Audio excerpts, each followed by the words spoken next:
සොහොනක අත්දැකීමක් තේරෙන්නේ ඒ වගේ ජීවිතයක් ගත කරපු කෙනෙක්ට. මරිය මග්දලේන කියන්නේ එවැනි ස්ත්‍රියක්.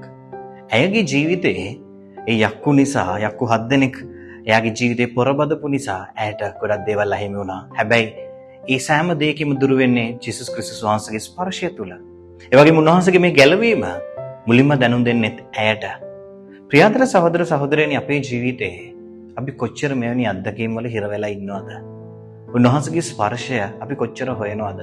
ගැටලුව තියෙන්නේ අපි ලෑස්තිද උන්වහන්සේගේ ස්පර්ශයට අපගේ ජීවිතය දෙන්න? ඒ ස්පර්ශය තුල ජීවිතය වෙනස් කරගන්න.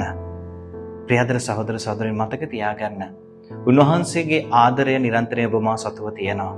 එහෙනම් මේ ගඳ ගහන පාපය අතහැරලා ශුද්ධවන්ත ජීවිතයකට අපි ඇතුළත් වෙමු. ඒ ශුද්ධවන්තකම තුල ස්වර්ග රාජ්‍ය ඔබේ මගේ කරගමු. ඒ විට ඔබට මට පුළුවන් ශුද්ධවන්තයෙක් ශුද්ධවන්තියක් වෙන්න. ඒ තුල උන්වහන්සේත් එක්ක සතුටින් ජීවත් වෙන්න. අපි උන්වහන්සේට කන්නලව් කරමු.